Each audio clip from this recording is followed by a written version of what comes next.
Welcome to Calculus. I'm Professor Grist.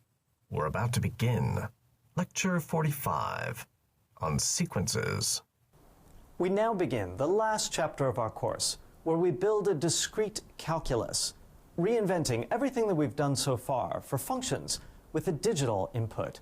These functions, or sequences, will be familiar objects to you from throughout the course, but we'll look at them from a new perspective of discrete calculus. Everything that we have done thus far in this course has been for functions that might be described as analog.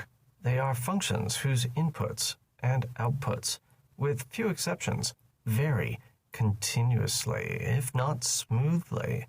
This allows us to talk about limits, differentials, and build up calculus.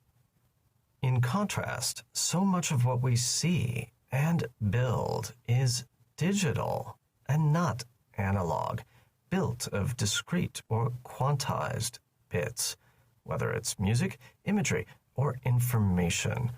Many things are not amenable to smooth calculus. For this reason, we're going to reconsider the notion of a sequence. We've seen sequences before, but here's a slightly different perspective. A sequence is a discrete or digital input function with an analog output. That is, the inputs are natural numbers, the outputs are reals. Now, sequences are everywhere, from economic data to digital signals. But thinking of them as a function with an input, say n, and an output a sub n, is going to be the focus of this chapter. The notation that we'll use sometimes is writing out the terms of the sequence, that is the outputs, a sub 0, a sub 1, a sub 2, etc. Now our goal is going to be to redo everything that we have done in this calculus class, but in a digital form or a discrete form for functions with a discrete input, that is, for sequences. All of the many things that we have discovered so far have digital images in this discrete calculus. We'll begin, as we began this course, with examples of interesting functions or sequences. For example, there are many sequences that are polynomial, like n squared. Other sequences do not grow like a polynomial, but are rather exponential, like the sequence 2 to the n. How would you describe the sequence 1, negative 1, 1, negative 1, repeating? Well, it seems a little odd at first, but one could describe this as a trigonometric function, for example, as cosine of n times pi. Now, more interesting sequences are out there. For example, what if we remove the pi and consider the sequence cosine n? If we plot the terms of that sequence as a function of n, we see a curious mixture of wave-like behavior, but non-repeatability. The sequence never repeats, and in that way it's a little bit unlike the trigonometric function cosine. This phenomenon is rather curious. You've seen it before if you've ever seen an object that spins so fast that your visual refresh rate can't keep up with it, and it looks like it's spinning at a different rate or even in a different direction. This is sometimes called aliasing. Let's begin our construction of discrete calculus with the notion of a limit. Now, what does it mean to take the limit of a sequence? Well, I believe our adventure begins with failure. Because of the discrete input, it doesn't make sense to talk about getting as close as you want to n equals 11. The one circumstance under which it does make sense is to take a limit as n goes to infinity. in this setting, then the original definition of the limit as n goes to infinity makes sense. We say that that limit is L if for every epsilon we find some value, let's say capital M, past which the output of the function lies within epsilon of the limit.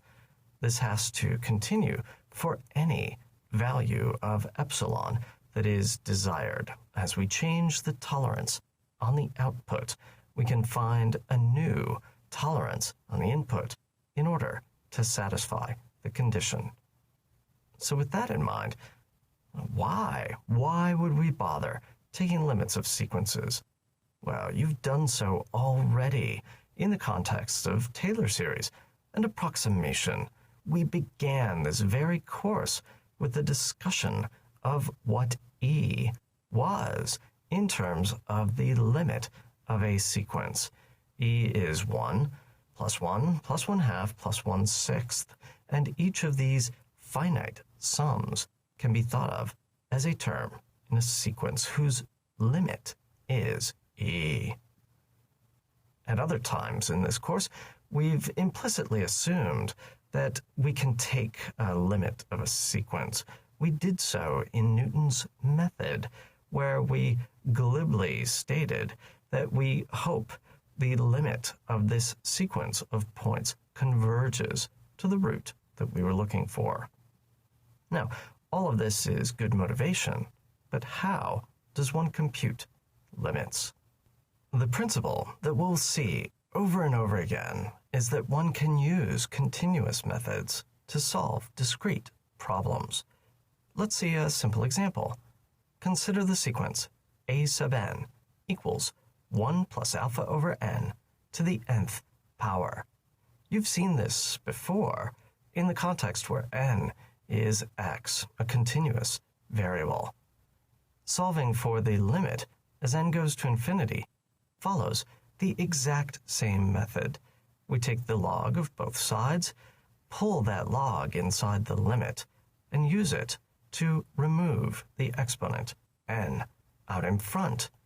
Then we use our knowledge of Taylor series to expand that logarithm as alpha over n plus big O of 1 over n squared.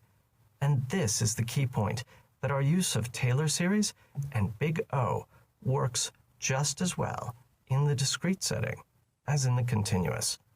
And so we can evaluate the limit, exponentiate, and get an answer that should be very familiar. Another example would be a sub n equals 2n squared minus n square root of quantity 4n squared plus 5. We would attack this by doing some algebraic manipulation, factoring out a 2n squared. What is left is of the form 1 minus square root of 1 plus 5 over 4n squared. Here we see another Taylor series lurking, that involving the square root. Using the binomial series, we can obtain, after a little bit of algebraic simplification, that the leading order term is negative 5/4. Everything else is in big O of 1 over n squared. And so when we take the limit, we obtain negative 5/4. Now, not every limit is so transparent. For example, what would you do if asked to evaluate something of the form square root of 2 plus square root of 2 plus square root of 2 plus square root of 2, etc., all nested? Well, the appropriate way to handle something like this is to realize it as the limit of a sequence, where we build things up step by step, beginning with root 2, and then with root 2 plus root 2, etc. We want to compute the limit of this sequence, a sub n. Now, in order to do so, there's one difficult and critical step. That is, you need to determine the recursion relation that the terms satisfy. In this case, I'll tell you that it is the following. a sub n equals square root of 2 plus a sub n minus 1. Let's say I give you that recursion relation. How do you compute the limit? Let us, as before, denote this limit by L, and then apply the limit to the recursion relation.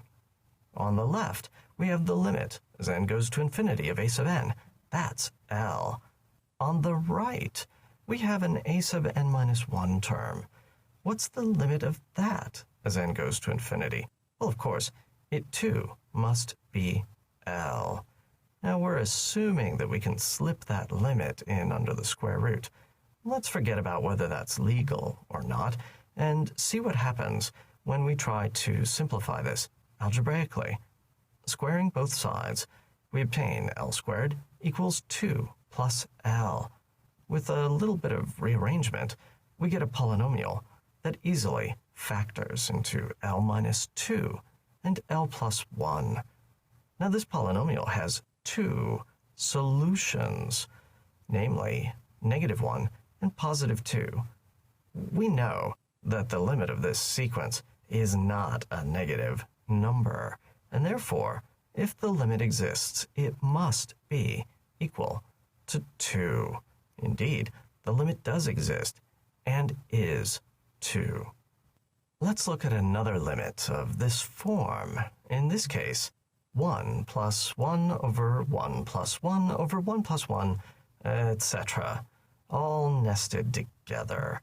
As before, we can write out a sequence that gets closer and closer to this.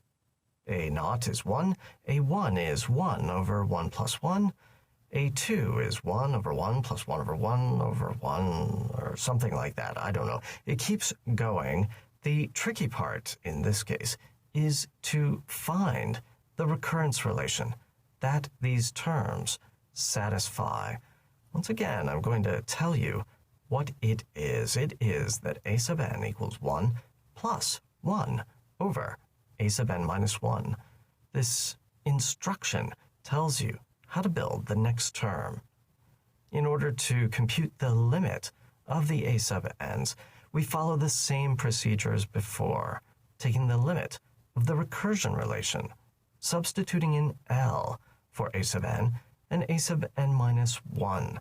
And then, with a little bit of algebraic rearrangement, what do we see? We get L squared minus L minus 1 equals 0.